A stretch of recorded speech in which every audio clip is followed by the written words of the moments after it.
Son texto disait « Je suis chez papa pour l'aider avec ses papiers d'impôt ». À 18h30 ce soir-là, je dînais à côté de son père. Il a paru confus et a demandé « Quel papier d'impôt ?» J'ai souri et lui ai envoyé un texto « Déjà fini de l'aider ». Son histoire s'est effondrée à cet instant précis.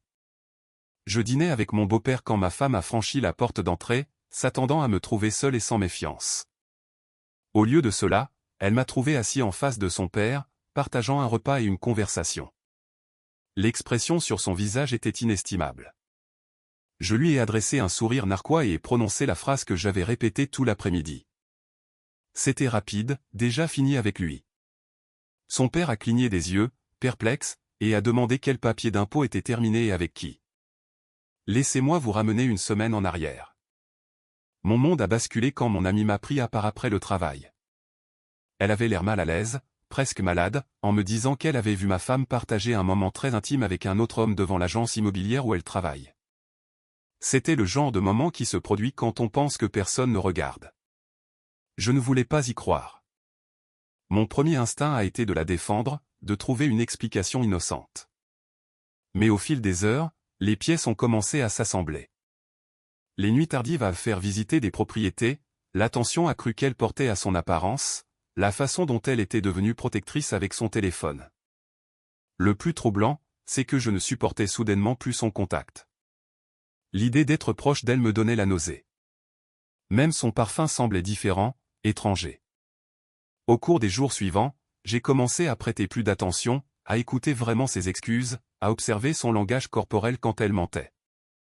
Et elle mentait constamment sur où elle avait été, à qui elle avait parlé, pourquoi elle était en retard. La femme que j'avais épousée était devenue une étrangère, et pas une très bonne menteuse. Elle a dû sentir le changement dans mon comportement car elle a commencé à être plus prudente, plus élaborée dans ses histoires. C'est à ce moment-là qu'elle m'a envoyé un texto pour dire qu'elle aidait son père avec des documents fiscaux. C'était un mardi après-midi et elle a dit qu'elle rentrerait tard.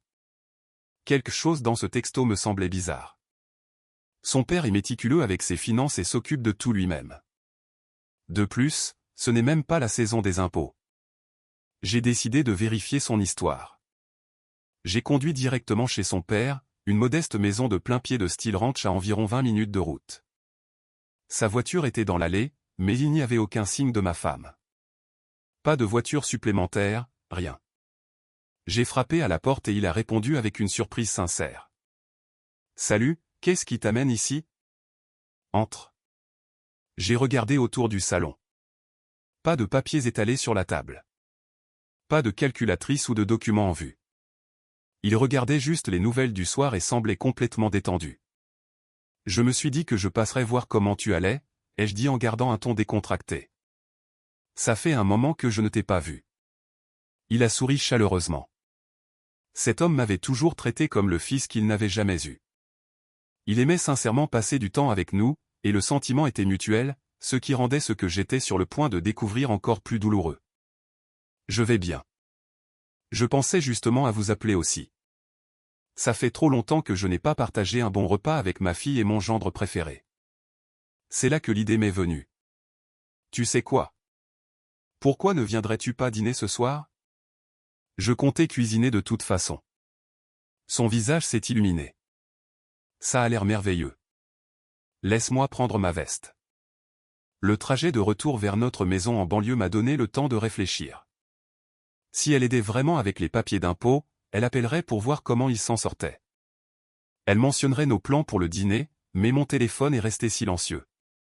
Pas d'appel, pas de texto demandant comment il allait ou s'il avait besoin de quoi que ce soit d'autre. J'ai passé l'après-midi à préparer un bon repas. Rien d'extraordinaire, juste le genre de cuisine maison qu'il aimait.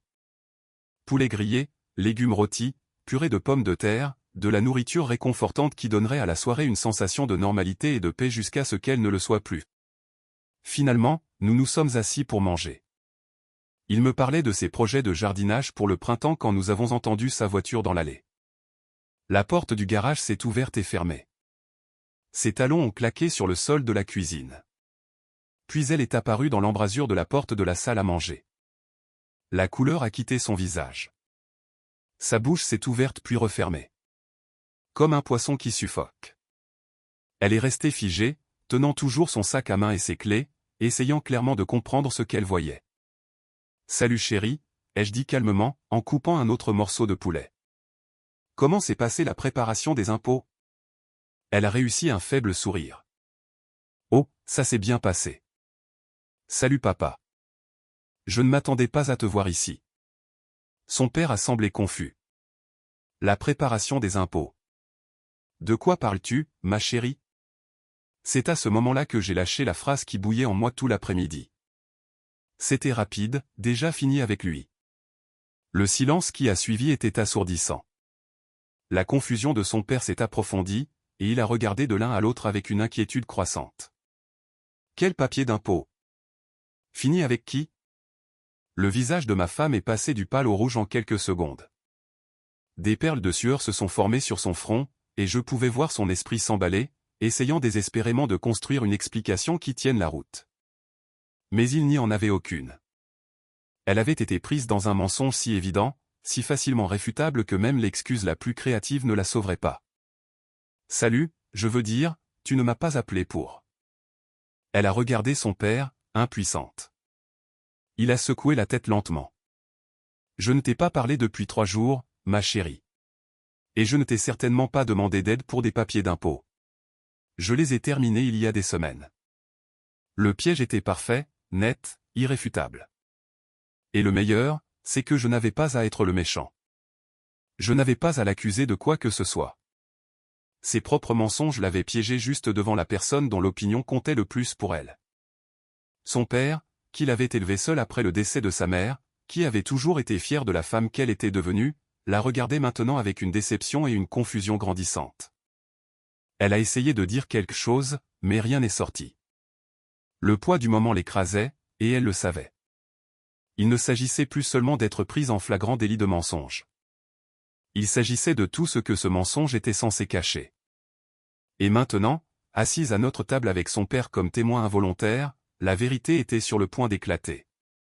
Ma femme se tenait là, en sueur, la voix tremblante alors qu'elle cherchait désespérément une explication qui ne venait pas. Le silence s'était étiré de manière inconfortable pendant que son père attendait une réponse qui ait du sens. « J'ai peut-être mal compris », a-t-elle finalement réussi à dire d'une voix à peine audible. Peut-être que papa a mentionné quelque chose à propos de papier et j'ai pensé. Non, ma chérie, l'interrompit doucement mais fermement son père. Je ne t'ai mentionné aucun papier. Je n'ai pas eu besoin d'aide pour quoi que ce soit de ce genre. Elle a essayé une autre approche, forçant un rire qui sonnait creux et désespéré. Oh, tu me connais. Je m'embrouille toujours les pinceaux. J'ai dû passer chez toi plus tôt et tu n'étais pas là, alors je suis juste allé faire des courses à la place. J'ai posé ma fourchette et les ai regardés directement. C'est intéressant. À quelle heure es-tu passé chez lui? Ses yeux ont oscillé entre son père et moi. Vers 15 heures de l'après-midi, peut-être 16 heures. Son père a froncé les sourcils. J'étais à la maison tout l'après-midi. Je n'ai pas quitté la maison depuis ce matin. La sueur sur son front était plus visible maintenant. Elle a déplacé son poids d'un pied à l'autre, serrant toujours son sac à main comme un bouclier. Peut-être que tu étais dans le jardin ou que tu faisais une sieste. Ma chérie, mon oui n'est pas si mauvaise. Si tu avais frappé ou sonné, je t'aurais entendu. Il commençait à avoir l'air inquiet, pas seulement confus. Tu te sens bien? Tu as l'air contrarié. C'est à ce moment-là qu'elle a commis sa plus grosse erreur. Elle a sorti son téléphone et a dit « Laisse-moi t'appeler, papa ». Peut-être qu'il y a eu un malentendu sur l'heure. Elle a composé son numéro, et nous sommes tous restés assis à n'écouter rien. Pas de sonnerie, pas de connexion. Son père a mis la main dans sa poche et a sorti son téléphone. Batterie à plat, a-t-il dit, nous montrant l'écran vide. Morte depuis hier. J'oublie toujours de le charger. Le regard de panique pure qui a traversé son visage est quelque chose que je n'oublierai jamais. Elle avait compté sur cet appel pour valider son histoire d'une manière ou d'une autre, espérant peut-être qu'il jouerait le jeu par confusion ou par politesse. Mais un téléphone sans batterie signifiait qu'elle ne pouvait même pas tenter cette manœuvre désespérée. Eh bien, ça explique tout, dit-elle rapidement. Trop rapidement. Ton téléphone était mort. Alors quand je suis passé, je n'ai pas pu te joindre pour te dire que j'étais là. Je me suis adossé à ma chaise, savourant le spectacle. Alors, tu as fait tout le chemin jusqu'à la maison de ton père, tu as vu qu'il n'était pas disponible, et ensuite tu as décidé de faire quoi exactement? Faire du shopping pendant 5 heures? J'avais des courses à faire. Tu sais ce que c'est. Quel genre de course? Sa bouche s'est ouverte et s'est refermée. Elle se noyait, et nous le savions tous les deux. Juste quelques courses alimentaires. Et je me suis arrêté au centre commercial. Tu as acheté quelque chose? Elle a regardé ses mains vides, puis son sac à main. Non, rien n'a attiré mon attention. Son père a observé cet échange avec une alarme croissante. L'homme qui avait élevé 3 filles seul savait quand l'une d'elles mentait. Il avait vu ce même bégaiement, cette même façon d'éviter le contact visuel quand elles étaient adolescentes et essayait d'expliquer pourquoi elles avaient manqué le couvre-feu. « Ma chérie, dit-il doucement, qu'est-ce qui se passe vraiment ici? Tu agis bizarrement et cette histoire ne tient pas debout. » C'est à ce moment-là que j'ai décidé de porter le coup de grâce. Je me suis tourné vers son père et j'ai dit, elle m'a envoyé un texto pour dire qu'elle t'aidait avec tes papiers d'impôt parce qu'elle avait besoin d'une excuse pour rentrer tard ce soir. La question est, où était-elle vraiment? L'expression de son père a changé. La confusion a été remplacée par quelque chose de plus dur, de plus sérieux. Il a regardé sa fille avec le même regard sévère qui lui avait probablement arraché des confessions quand elle était adolescente. Est-ce vrai? As-tu menti sur le fait de m'aider? Elle s'est mise à pleurer alors. Pas les douces larmes de quelqu'un qui est désolé, mais les sanglots laids et désespérés de quelqu'un qui a été pris et le sait. Papa, ce n'est pas ce que tu penses. Je peux tout expliquer. Alors explique, dis-je calmement. Commence par où tu étais vraiment ces 6 dernières heures. J'avais des choses à régler. Des choses personnelles. Quel genre de choses personnelles nécessite de mentir à son mari et d'utiliser son père comme alibi? Elle ne pouvait pas répondre. Elle est juste restée là à sangloter, le mascara coulant sur ses joues, regardant entre son père et moi comme un animal acculé. Chaque seconde de silence rendait la vérité plus évidente. Son père s'est levé lentement. Je pense que je devrais partir. Non, dis-je fermement. Je pense que tu devrais rester. Ta fille t'a utilisé pour couvrir ses traces, et tu mérites de savoir ce qu'elle cachait. Il s'est rassis, le visage sombre. Il a soudainement paru plus âgé, usé par la prise de conscience que sa fille l'avait impliqué dans une tromperie à son insu. S'il vous plaît, a-t-elle murmuré. Pouvons-nous en parler en privé? En parler en privé. Ai-je répondu. C'est notre maison et ton père fait partie de la famille. Si tu as quelque chose à dire, dis-le maintenant. Elle s'est essuyé les yeux avec le dos de sa main, étalant encore plus son maquillage. Vous ne comprenez pas la pression que j'ai subie, le stress au travail, la façon dont vous m'avez traité ces derniers temps. Comment t'ai-je traité ces derniers temps? Froidement, distant, comme si tu ne voulais pas être près de moi. J'ai failli rire. Et quand ce traitement froid a-t-il commencé? Il y a environ une semaine, quand tu as arrêté d'être affectueux. Tu me parles à peine. Tu agis comme si je te dégoûtais. Son père écoutait attentivement maintenant, essayant de reconstituer ce qui avait causé ce changement soudain dans notre mariage. Peut-être, dis-je lentement, ai-je commencé à agir différemment parce que j'ai découvert quelque chose qui a changé la façon dont je te vois. La pièce est devenue complètement silencieuse. Elle a cessé de pleurer, de bouger, de respirer un instant. Son père s'est légèrement penché en avant, sentant que nous arrivions enfin à la vérité. Que as-tu découvert? A-t-elle murmuré. Je l'ai regardé droit dans les yeux. Que tu as été impliqué dans une relation inappropriée avec un autre homme. La réaction a été immédiate et révélatrice. Au lieu du choc, au lieu du déni, au lieu de l'indignation face à une telle accusation, elle a simplement fermé les yeux et s'est affaissée contre le cadre de la porte comme si toute combativité l'avait quittée. La vive inspiration de son père a brisé le silence. Quoi? Le quoi de son père a retenti comme un coup de tonnerre. Il a fixé sa fille, attendant qu'elle le nie, qu'elle en rie, qu'elle fasse autre chose que de rester là, l'air vaincu. Au lieu de cela, elle a ouvert les yeux et a dit la pire chose possible. Ce n'est pas ce que tu penses. Pas de déni, pas d'indignation d'être faussement accusé, juste ce n'est pas ce que tu penses. Le visage de son père s'est effondré de déception. Alors dis-moi ce que c'est, dis-je, ma voix stable et contrôlée. Parce que ce que je pense, c'est que tu as trahi notre mariage et menti à ce sujet. Elle s'est détachée du cadre de la porte et a fait un pas chancelant dans la pièce. Ce n'était pas censé arriver. C'est juste que les choses se sont compliquées. Compliquées comment? A demandé son père, sa voix à peine maîtrisée. Tu es marié. Comment cela peut-il être compliqué? Elle l'a regardé avec des yeux désespérés. Papa, tu ne comprends pas. Les choses n'allaient pas bien entre nous depuis un moment. Je me sentais seul, déconnecté. Alors, tu as décidé de te connecter avec quelqu'un d'autre, ai-je interrompu, tout en portant encore ton alliance et en rentrant à la maison tous les soirs? Ce n'était pas comme ça. C'est juste un collègue, quelqu'un qui comprenait ce que je traversais au travail. Nous parlions, et avec le temps. Avec le temps, vous avez commencé à franchir des limites sérieuses avec lui sur des parkings, ai-je terminé. Depuis combien de temps cela dure-t-il? Elle a hésité, calculant la part de vérité qu'elle pouvait se permettre. Quelques semaines, peut-être un mois. Essayez plutôt 2 mois. Mais rien de sérieux ne s'est passé, juste des discussions la plupart du temps. Je me suis tourné vers son père. Elle a été vue partageant un moment intime avec lui devant son bureau la semaine dernière. Ce n'était pas une discussion. Ce n'était pas un soutien émotionnel. C'était elle qui franchissait une ligne sérieuse dans notre mariage. Son père a eu l'air d'avoir été giflé. Est-ce vrai? Elle a hoché la tête misérablement. Mais ce n'était qu'un moment d'adieu. Il est transféré dans un autre bureau, et je lui disais au revoir. Les mensonges continuaient de pleuvoir, chacun plus petit et plus pathétique que le précédent. Je regardais son père traiter cette information, regardant sa fille passer de la personne qu'il pensait connaître à quelqu'un qu'il ne reconnaissait pas.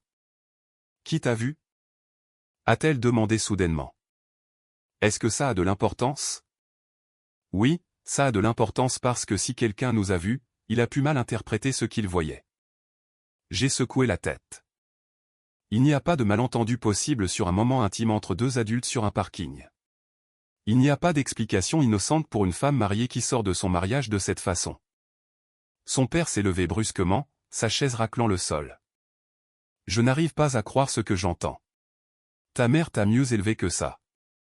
Ça l'a durement touché. Mentionner sa mère le faisait toujours. N'entraîne pas maman là-dedans.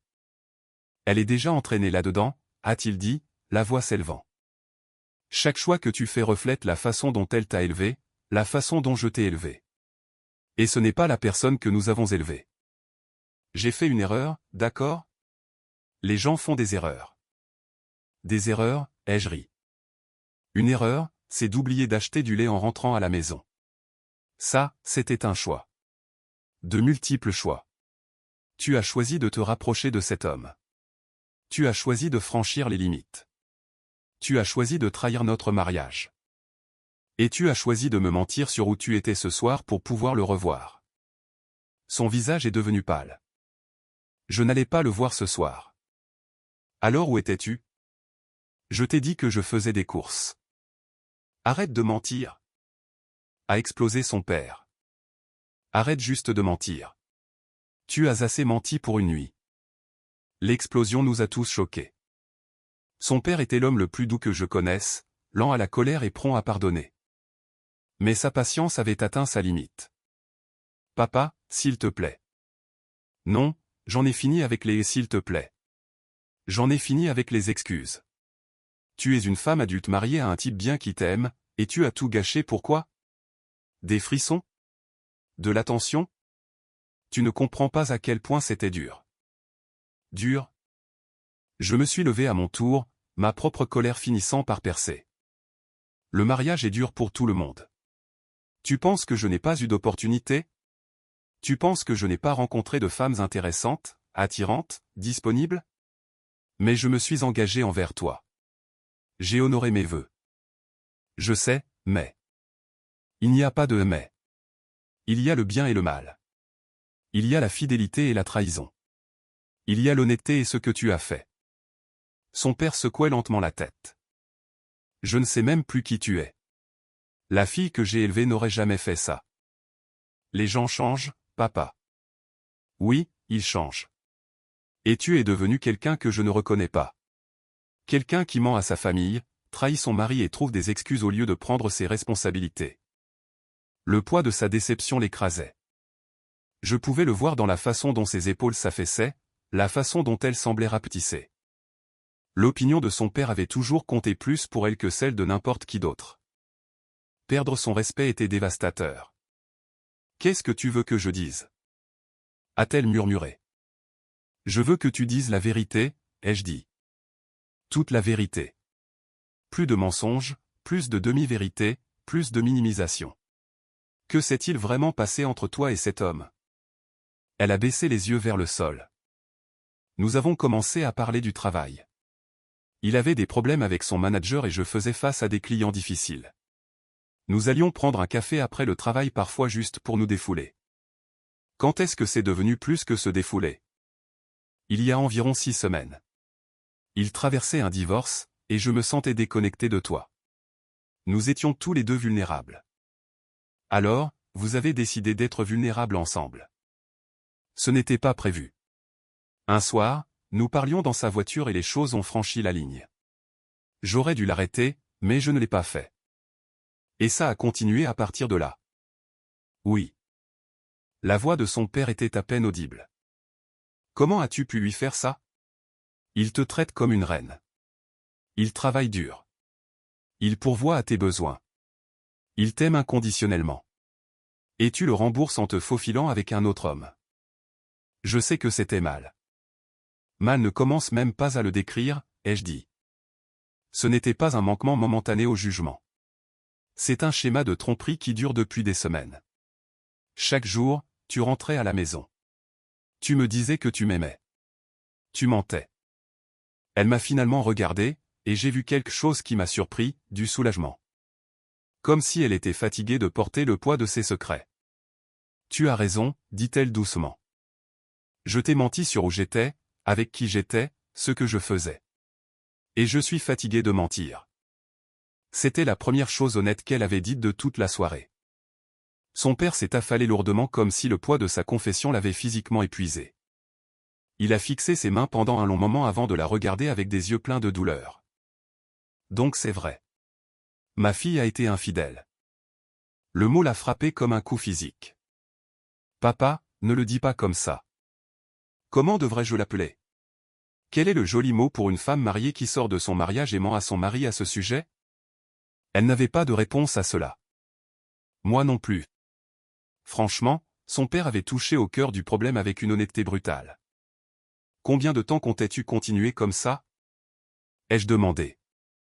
Jusqu'à ce qu'il finalise son divorce? Jusqu'à ce que tu décides que tu le voulais plus que moi? Ou allais-tu simplement nous garder tous les deux sous le coude indéfiniment? Je ne sais pas. Je ne pensais pas si loin. Tu ne pensais pas du tout, a dit amèrement son père. Tu étais égoïste, purement et simplement. J'étais confuse. Mon mariage me semblait fade, et il me faisait me sentir vivante à nouveau. Ton mariage te semblait fade? Je ne pouvais pas cacher l'incrédulité dans ma voix. Nous sommes ensemble depuis 4 ans. Nous possédons une maison ensemble. Nous avons parlé de fonder une famille. Et tu as tout gâché parce que tu t'ennuyais. Pas ennuyé, déconnecté. As-tu essayé de me parler de ce sentiment de déconnexion? As-tu suggéré une thérapie? As-tu fait un effort pour réparer ce qui n'allait pas avant de décider de trouver quelqu'un d'autre? Elle a ouvert la bouche puis l'a refermée. Nous connaissions tous les deux la réponse. Son père s'est penché en avant. Tu sais ce que ta mère dirait si elle était là. Papa, s'il te plaît, non. Elle dirait que le mariage ne consiste pas à se sentir vivant tous les jours. C'est une question d'engagement. C'est une question de traverser les moments difficiles au lieu de s'enfuir quand les choses se compliquent. Maman est partie depuis 8 ans. Les choses sont différentes maintenant. Le bien et le mal n'ont pas changé, a-t-il dit fermement. Les valeurs qu'elle t'a enseignées n'ont pas changé. Tu as juste choisi de les ignorer. J'ai observé cet échange avec fascination. Son père démantelait ses justifications plus efficacement que je n'aurais jamais pu le faire. Venant de lui, les mots portaient le poids de toute une vie d'amour et de conseils. J'ai fait une erreur, a-t-elle répété, la phrase perdant son sens à force d'être répétée. Non, ai-je dit, tu as fait des dizaines d'erreurs. Chaque fois que tu l'as rencontré, chaque fois que tu m'as menti, chaque fois que tu es rentré à la maison en prétendant que tout était normal. Ce n'étaient pas des accidents. C'étaient des choix. Son père a hoché la tête sombrement. Et maintenant tu dois vivre avec les conséquences de ces choix. Quelles conséquences? A-t-elle demandé, et j'ai réalisé qu'elle ne saisissait toujours pas la gravité de ce qu'elle avait fait. Eh bien, pour commencer, ton mariage est terminé, ai-je dit d'un ton neutre. Cela a attiré son attention. Quoi? Non. Nous pouvons surmonter ça. Les couples se remettent de situations comme celle-ci tout le temps. Les couples où les deux personnes veulent sauver le mariage, peut-être. Mais je ne le veux pas. Elle m'a fixé comme si je parlais une langue étrangère.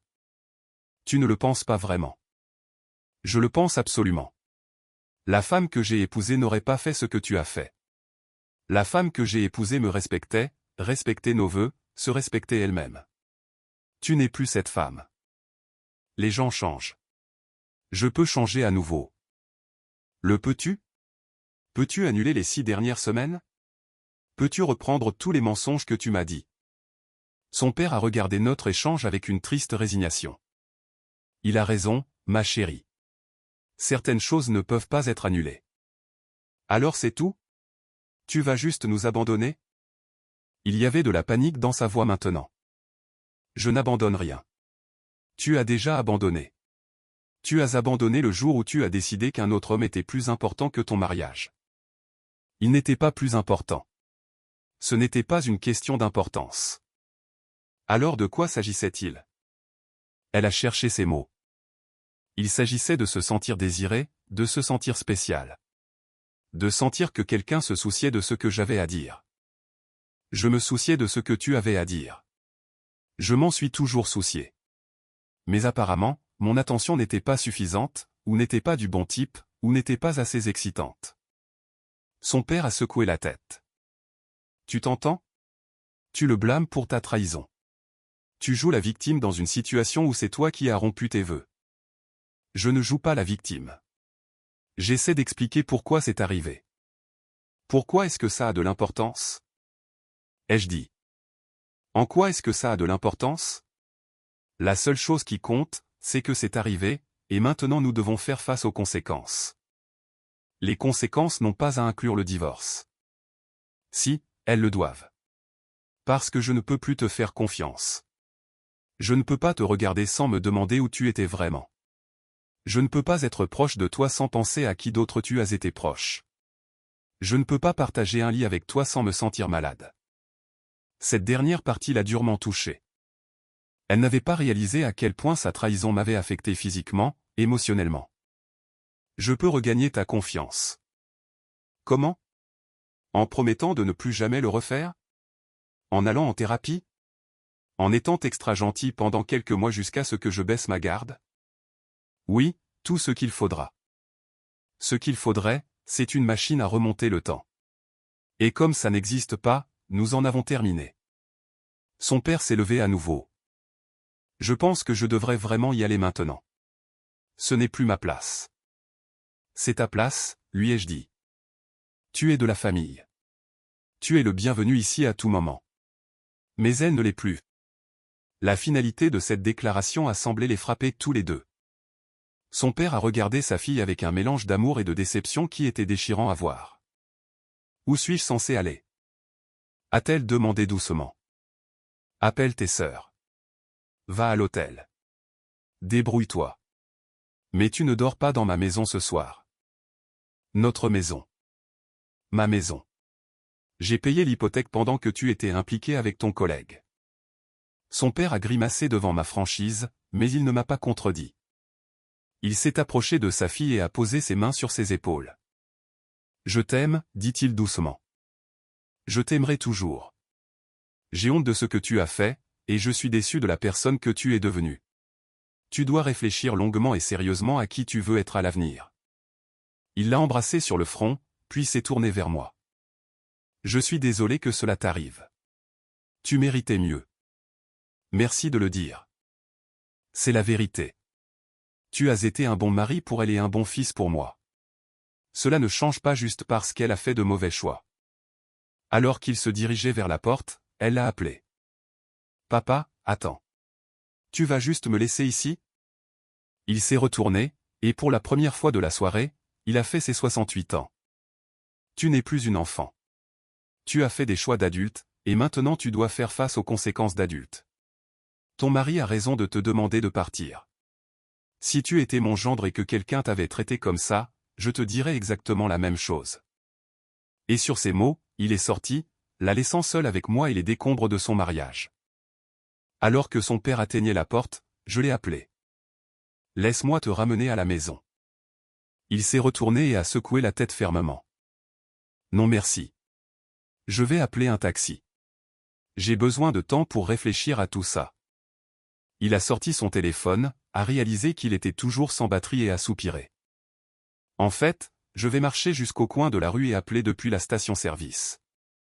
J'ai besoin d'air frais de toute façon. Après son départ, la maison est tombée dans un silence complet. Elle est restée là à fixer la porte d'entrée comme si elle s'attendait à ce qu'il revienne et la sauve de cette situation. Mais il ne revenait pas, et aucun secours n'arrivait. Tu ne peux pas sérieusement t'attendre à ce que je parte ce soir, a-t-elle finalement dit en se tournant vers moi. Je m'attends absolument à ce que tu partes ce soir. En fait, j'insiste. C'est aussi ma maison. Elle a cessé d'être ta maison au moment où tu as décidé de construire une relation avec un autre homme. Tu veux être avec lui? Va être avec lui. Je ne veux pas être avec lui. Je veux être avec toi. Dommage. Cette option n'est plus sur la table. Elle a fait un pas de plus, et j'ai instinctivement reculé. L'idée qu'elle me touche me donnait la chair de poule. Ne fais pas ça, s'il te plaît. Nous pouvons traverser ça ensemble. Nous ne traverserons rien ensemble. Il n'y a plus de nous. Il y a toi, et il y a moi. Et il y a un avocat spécialisé en divorce qui va nous aider à diviser ce qui reste de ce gâchis. Tu es cruel. Je suis honnête. Quelque chose que tu devrais essayer un de ces jours. Elle s'est assise sur l'une des chaises de la salle à manger, la même chaise où son père s'était assis quand il a appris quel genre de personne sa fille était vraiment. Je mettrai un terme complet à ma relation avec lui. Je ne le reverrai plus jamais. Bien pour toi. Ça ne change rien entre nous. Ça change tout. Ça veut dire que je te choisis. Tu as déjà fait ton choix. Tu l'as choisi plusieurs fois pendant des semaines. Ce n'est pas toi qui me choisis. C'est toi qui essaies d'éviter les conséquences. Elle s'est remise à pleurer, mais cette fois, cela semblait calculé, manipulateur. J'étais confuse. Je traversais quelque chose, et je l'ai mal géré. Mais c'est fini maintenant. Tu as raison. C'est fini. Je ne parle pas de la situation. Je parle de cette conversation, de cette dispute. Nous pouvons surmonter ça. Je ne peux pas le surmonter. Je ne le surmonterai pas. Tu as trahi tout ce que nous avons construit ensemble, et tu l'as fait sans une seconde de réflexion. Ce n'est pas vrai. J'y ai pensé constamment. Je me sentais terriblement mal à propos de ce que je faisais. Mais tu as continué à le faire quand même. Te sentir mal de me trahir ne t'a pas empêché de me trahir. Elle s'est essuyée les yeux avec sa manche. Et si je suivais une thérapie? Et si je découvrais pourquoi j'ai fait ça et m'assurais que ça n'arrive plus jamais? Et si nous prenions la responsabilité de nos actions sans essayer de réparer ce qui ne peut pas être réparé? Tout peut être réparé si les deux personnes le veulent vraiment. Mais je ne le veux pas. C'est ce que tu ne comprends pas. Je ne veux pas reconstruire la confiance avec quelqu'un qui l'a détruite si facilement. Je ne veux pas passer des années à me demander si tu me dis la vérité. Je ne veux pas travailler sur un mariage avec quelqu'un qui l'a jeté à la poubelle la première fois qu'elle s'est ennuyée. Je ne m'ennuyais pas. J'étais seul. Tu étais marié. Si tu étais seul, tu aurais dû parler à ton mari, pas trouver un autre homme pour te tenir compagnie. Elle s'est levée brusquement, la colère remplaçant les larmes. Tu es têtu. Tu laisses ta fierté t'empêcher de sauver notre mariage. Ma fierté? Il ne s'agit pas de fierté. Il s'agit de respect de soi. Il s'agit de ne pas permettre à quelqu'un de me traiter comme ça et de s'attendre ensuite à ce que je sois reconnaissant pour l'opportunité d'être traité comme ça à nouveau à l'avenir. Je ne t'ai jamais traité comme ça. Tu m'as absolument traité comme ça. Tu rentrais à la maison tous les soirs après avoir passé du temps avec lui. Tu me laissais te prendre dans mes bras, partager des moments avec toi, tout en pensant à quelqu'un d'autre. Si ce n'est pas traiter quelqu'un comme ça, je ne sais pas ce que c'est. Cela la arrêtait net. Elle n'y avait pas pensé sous cet angle, comment sa trahison avait souillé chaque moment intime entre nous. Je ne pensais pas à lui quand j'étais avec toi. Tu as assez pensé à lui pour continuer à le voir. Tu as assez pensé à lui pour me mentir afin de passer du temps avec lui. Tu as assez pensé à lui pour risquer tout ce que nous avions ensemble. Ce n'était pas censé aller aussi loin. Mais c'est allé aussi loin. Et maintenant, nous en sommes là. Elle a essayé une autre approche, se rapprochant à nouveau. Et tous les bons moments que nous avons eus, et notre histoire ensemble, et les projets que nous avons faits? Et alors? Tu penses que les souvenirs heureux effacent la trahison? Tu penses que 4 ans de mariage te donnent un laissez-passer pour franchir ses limites et mentir? Non. Mais ça devrait compter pour quelque chose. Compter pour quelque chose? Ça rend ce que tu as fait encore pire. Si nous avions été des étrangers, si nous étions sortis ensemble depuis quelques semaines, peut-être que ce serait compréhensible. Mais nous sommes mariés. Nous avons fait des vœux. Nous avons construit une vie ensemble. Et tu as tout gâché pourquoi? Quelques conversations excitantes avec un homme qui traverse un divorce. Tu fais comme si c'était trivial. C'était trivial. C'est le pire. Tu n'as pas détruit notre mariage pour le grand amour ou une connexion profonde. Tu l'as détruit pour de l'attention et de la validation de la part de quelqu'un que tu connaissais à peine. Elle s'est affalée dans la chaise, commençant enfin à comprendre l'ampleur de ce qu'elle avait perdu. Alors c'est tout? Des années ensemble, et tu en as juste fini? Je n'en ai pas fini. Tu en avais fini il y a des semaines quand tu as décidé que franchir cette ligne avec un autre homme était plus important que de respecter ton mari. Je n'ai jamais dit qu'il était plus important. Tu n'as pas eu besoin de le dire. Tu l'as montré chaque fois que tu as choisi de le voir au lieu de rentrer à la maison. Chaque fois que tu as menti sur où tu étais, chaque fois que tu as mis ses sentiments et les tiens avant les miens. Le silence s'est étiré entre nous. Elle comprenait enfin qu'aucune supplication, promesse ou larme n'allait me faire changer d'avis. Qu'est-ce qui se passe maintenant? A-t-elle demandé doucement. Maintenant tu fais une valise et tu pars. Demain, tu pourras passer pendant que je suis au travail et prendre tout ce dont tu as besoin d'autre. Après ça, nous communiquerons par l'intermédiaire d'avocats. Où suis-je censé aller? Appelle tes sœurs. Va à l'hôtel. Va chez lui. Honnêtement, je m'en fiche. Il était marié. Il est en train de divorcer. Tu te souviens? Peut-être que vous deux pourrez vous entraider à travers vos ruptures respectives. Elle a tressailli à cela. Tu es à nouveau cruel. Je suis pratique. Tu voulais explorer une relation avec lui. Maintenant tu es libre de le faire sans mentir à personne. Je ne veux pas de relation avec lui. Je veux récupérer mon mariage. Ton mariage est terminé. Il s'est terminé au moment où tu as franchi cette ligne avec lui.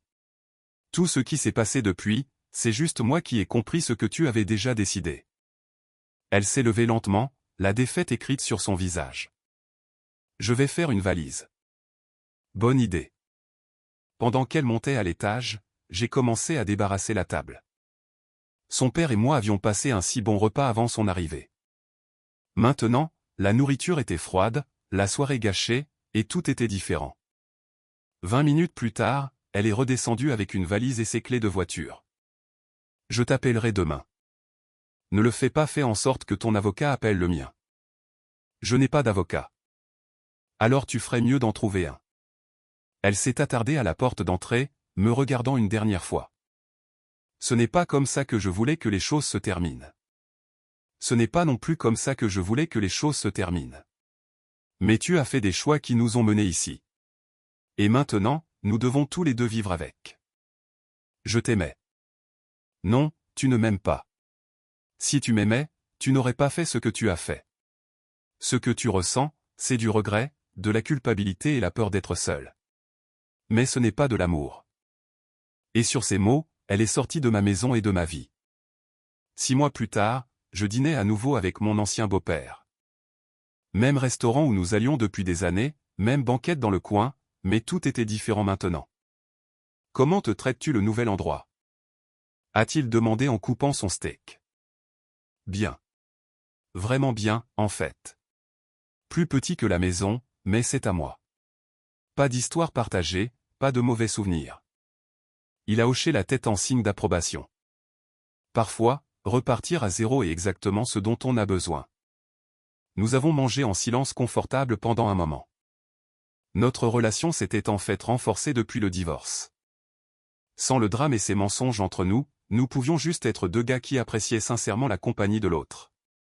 Elle m'a appelé la semaine dernière, a-t-il finalement dit. Comment va-t-elle? Pas bien. L'histoire avec ce type s'est effondrée en un mois. Il s'est avéré qu'il n'était pas aussi intéressé par une relation sérieuse qu'elle le pensait. Je n'étais pas surpris. Les hommes qui poursuivent les femmes mariées ne cherchent généralement pas l'engagement. Elle a posé des questions sur toi. Voulait savoir si tu parlais d'elle, si tu semblais seul, si tu sortais avec quelqu'un. Que lui dis-tu? Je lui dis que ce ne sont pas ses affaires, qu'elle a fait ses choix et qu'elle doit maintenant vivre avec. Il a pris une gorgée de sa bière. Elle reste chez sa sœur, mais ça ne se passe pas bien non plus. Apparemment, elle est devenue amère, en colère contre tout le monde pour ses problèmes. Ça semble correspondre. Ses sœurs en ont marre. Elles l'ont soutenue au début. Pensait peut-être que tu étais trop dur. Mais après l'avoir écouté blâmer tout le monde sauf elle-même pendant des mois, elle commence à voir ce qui s'est vraiment passé. Je n'étais pas assez vindicatif pour ressentir de la satisfaction face à ces difficultés, mais je n'étais pas non plus sympathique. Elle avait créé cette situation. Elle a demandé si je pensais que tu la reprendrais un jour. Qu'est-ce que tu lui as dit? Je lui ai dit qu'un homme intelligent ne remet pas sa main dans le feu après s'être brûlé. Cela m'a fait sourire. C'est un bon conseil. Je l'ai appris par expérience. Ta belle-mère n'était pas parfaite non plus, mais elle ne m'a jamais trahi. C'est une ligne qu'on ne franchit pas. Comment te sens-tu par rapport à tout ça, honnêtement? Il a posé sa fourchette et m'a regardé directement. Je suis fier de toi. Tu as géré une situation impossible avec dignité. Tu n'as pas été vengeur. Tu ne l'as pas traîné dans la boue publiquement. Tu t'es juste protégé et tu as avancé. Je suis fier de toi aussi. Me soutenir n'a pas dû être facile. C'était la chose la plus facile au monde. Tu as été lésé, et elle avait tort. Le sang ne change pas cela. La serveuse a rempli nos verres. Après son départ, il s'est légèrement penché en avant. J'ai quelque chose à te dire. Ses sœurs et moi avons parlé. Nous voulons que tu saches que tu fais toujours partie de la famille pour nous. Ce qu'elle a fait ne change rien à ce que nous ressentons pour toi.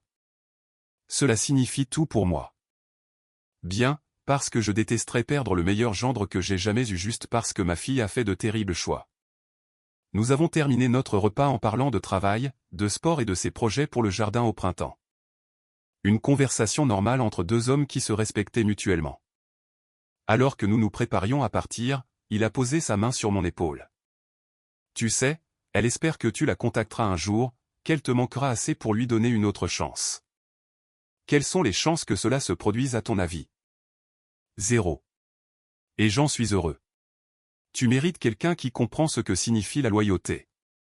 En marchant vers nos voitures, j'ai pensé à quel point les choses avaient changé. Il y a 6 mois, j'étais marié à une femme qui me mentait en face tous les jours. Maintenant, j'étais libre, avec des relations honnêtes avec des gens qui se souciaient vraiment de moi, et une conscience tranquille. Elle avait parié notre mariage sur le frisson d'une relation inappropriée et avait tout perdu. J'avais été forcé de recommencer à zéro, mais j'avais gagné quelque chose de précieux, la connaissance que je pouvais faire confiance à mes instincts et me protéger lorsque c'était nécessaire. Son père avait raison. Je méritais quelqu'un qui comprenait ce que signifie la loyauté. Et un jour, quand je serai prêt, je trouverai cette personne. Mais aujourd'hui, j'étais heureux d'être seul et honnête plutôt que marié et trompé. C'était un bon échange. Commentaire, j'espère vraiment que cette histoire a résonné en vous aujourd'hui. J'ai traversé des moments où m'accrocher à mon respect de soi semblait être le choix le plus difficile que j'ai jamais fait. Pourtant, c'est devenu celui qui m'a libéré. Fixer des limites fermes ne consiste pas à repousser les gens. Il s'agit de protéger tranquillement la paix que vous méritez vraiment. Assumez l'entière responsabilité de votre propre bonheur, même lorsque cela fait mal, est la façon dont la vraie croissance commence. Se montrer une véritable gentillesse au milieu du désordre ouvre la porte à une guérison dont vous ne saviez pas que vous aviez besoin. Vous n'avez jamais à rester coincé dans des situations qui vous volent votre calme simplement parce que quelqu'un d'autre a franchi la ligne. Choisir la paix plutôt que d'essayer sans fin de réparer l'irréparable a tranquillement transformé ma vie, et je crois que cela peut faire de même pour vous. Prenez un moment de calme aujourd'hui et demandez-vous où vos propres limites doivent être plus fortes. Vous êtes bien plus digne de relations fondées sur la confiance et le respect que vous ne vous en souvenez parfois. Je suis ici pour vous encourager alors que vous vous dirigez vers cette version plus calme et plus légère de vous-même.